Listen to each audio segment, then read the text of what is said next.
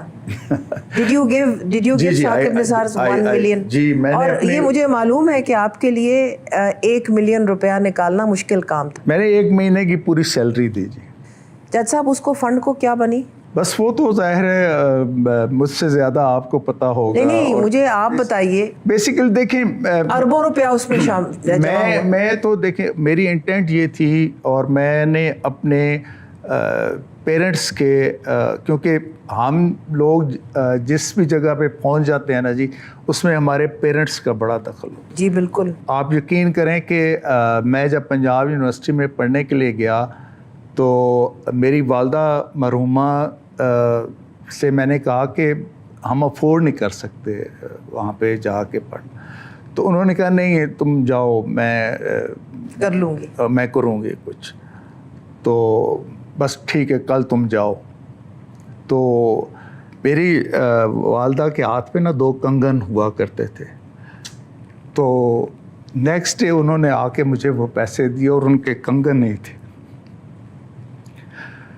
تو میری ہم جو ہے نا جی اس طرح کے حالات میں سے گزر کے آئے ہوئے ہیں سارا سلسلہ. اور آپ یقین کریں کہ عرفان صدیقی صاحب نے مجھے ڈانٹا تھا کرندگی لوڑ سی تنو کہ ہم ہمبل بیک گراؤنڈ کے لوگ ہیں, بڑی مشکل سے ہم کسی جگہ پہ پہنچتے ہیں, تمہیں ہیروئکس کرنے کی کیا ضرورت ہے.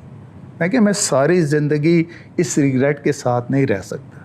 کہتے ہیں بس ٹھیک ہے پھر ٹھیک ہے, اب جو کیا ہے اس پہ کھڑے ہو جائیں. بڑے فخر کی بات ہے الحمدللہ. اور یہ بھی فخر کی بات ہے کہ اتنی طویل پریکٹس کے باوجود, اسلام آباد ہائی کورٹ کی ججی کے باوجود, ان سب چیزوں کے باوجود آپ کے پاس اس وقت اربن پراپرٹی کوئی نہیں, اسلام آباد میں آپ کے پاس گھر نہیں, آپ ابھی بھی اپنے آبائی گاؤں میں رہتے ہیں جو اسلام آباد کے قریب ہے. اور مجھے یہ سن کے یقین مانیے اتنی خوشی ہوئی کہ آج بھی ایسے لوگ پاکستان میں ہیں. کتنے رہ گئے ہیں آپ جیسے؟ بس یہ ایک اللہ تعالیٰ کی طرف سے نا جی جو کنٹینٹمنٹ ہے نا اس سے بڑی اس کی کوئی قیمت. ایک دفعہ مجھے بلایا گیا سپریم کورٹ میں, تو مجھے ایک جج صاحب کے چیمبر میں گیا تو وہاں پہ اس وقت 6 سٹنگ جج صاحبان سپریم کورٹ کے بیٹھے ہوئے تھے, اور اس طرح کے ٹیبل پہ نا ایک سیکٹر کا نقشہ پڑا ہوا تھا. تو میں خیر گیا تو مجھے کہا گیا کہ یار یہ اس طرح یہ ہم نے مارک کیے ہوئے ہیں, تو آپ چیئرمین سی ڈی او کو بلا کے نا کہیں کہ ہمارے یہ پوزیشن لیٹر جاری کریں. میں کہ سر میں نے تو نہیں کرنا. تو ایک دم سب نے نا میری طرف دیکھا, چونک گئے, یہ کیا بات. تو میں کہ سر میں نے نہیں کہنا. کیوں؟ میں کہ سر بات یہ ہے کہ پورے پاکستان میں نا جتنے بھی مظلوم لوگ ہیں نا لیٹیگنٹ سی ڈی اے کے, وہ میری کورٹ کی طرف امید کی نگاہ سے دیکھتے ہیں کہ یار یہ کورٹ ہے جہاں سے ہمیں بغیر کسی سفارش کے پیسے کے ریلیف مل سکتا ہے. تو میں آج اس چیئرمین کو بلا کے کہوں کہ یہ میرے پیرس کے ایک پلاٹ دے دو, تو پوزیشن لیٹر دے دو تاکہ ان کو اچھی قیمت مل جائے, میں نہیں کہوں. مجھے ایک صاحب کہنے لگے کہ تم نے نہیں لیا. میں کہ سر میں نے نہیں لیا. اور آپ حیران ہوں گی وہ دوسرا پلاٹ تھا ان کا. تو میں نے کہا سر تم نے نہیں لیا؟ میں کہا نہیں سر میں نے نہیں لیا. یار تو پھر بہت امیر ہو گئے, تمہارے ہمیں تو ضرورت ہے. تو میں کہا سر یہ اس طرح کی ضرورتیں کبھی زندگی میں پوری نہیں پڑتی, پوری ختم نہیں ہوتی. ہم نے دیکھا حال ہی میں فوج کی اعلیٰ قیادت نے اپنے ہی رینک سے اکاؤنٹیبلٹی شروع کی, اور یہ بڑی خوش آئند بات ہے کہ انہوں نے اپنے رینکس میں اکاؤنٹیبلٹی کی ہے. کیا ججز اپنے رینکس میں اکاؤنٹیبلٹی نہیں کر سکتے؟ جی بالکل کر سکتے ہیں, اور ججز کی تو اکاؤنٹیبلٹی سب سے زیادہ ہونی چاہیے. تو میں تو امید کرتی ہوں, قاضی فائز عیسیٰ صاحب کا بڑا نام ہے اور یہ بھی بڑے دبنگ جج ہیں, تو کیا یہ اپنے پریڈیسیسرز کی اکاؤنٹیبلٹی نہیں کر سکتے؟ قاضی فائز عیسیٰ صاحب تک جو پوزیشن ہے وہ اس طرح سے ہے کہ ان کے اپنے ساتھی ججز بھی جو ہے وہ نہیں چاہتے جو قاضی صاحب چاہتے ہیں. کم از کم اس چیز کی تو اکاؤنٹیبلٹی ہونی چاہیے نا کہ 2 سپریم کورٹ کے chief justices one after the other the way they treated a جج آف دی اسلام آباد ہائی کورٹ، باقی ججز کو اس چیز پہ تو اتفاق ہونا چاہیے کہ کل آپ کے ساتھ ہوئی، آنے والی کل میں ان کے ساتھ بھی ہو سکتی ہے، تو کم از کم اس کے اوپر تو بات کریں. جب میرے اس کیس کی ججمنٹ آ گئی 22 مارچ 2024 کو، تو اس کے بعد ظاہر ہے کہ اسلام آباد ہائی کورٹ کے 6 جج صاحبان نے اپنی ایک لیٹر لکھا اور اس میں بنیاد انہوں نے میری ہی اس ججمنٹ کو بھی بنایا اور میرے اس اسٹانس کو بھی بنایا. یہ علیحدہ بات ہے کہ جب آئی واز اسٹرگلنگ تو اس وقت میرے ساتھ کوئی کھڑا نہیں ہوا، اور مجھے اس چیز کا بہت زیادہ دکھ ہے کہ جب میرے 2 بچوں کی شادی ہوئی تو ان جج صاحبان میں سے لوگ وہ ریسیپشن پہ کھڑے ہوئے تھے، لیکن جب میری بیٹی کی شادی ہوئی اور پھر ان میں سے کوئی نہیں آیا. بائی دیٹ ٹائم میں ظاہر ہے ریموو ہو چکا تھا، زیر عتاب تھے آپ. تو آپ کی وساطت سے آج بھی موجودہ جو لیڈرشپ ہے آرمی کی، ان کو یہ بات کہتا ہوں کہ اگر میری جو میں نے ڈسکلوئرس کیے اگر وہ فالس ثابت ہوں، ہینگ می، لیکن اگر وہ صحیح ثابت ہوں تو جتنا بھی اس وقت وہ جتنے لوگ اس ریسپانسیبل تھے مختلف ڈپارٹمنٹس کے اداروں کے، ان کے بارے میں پھر آپ کیا کریں گے؟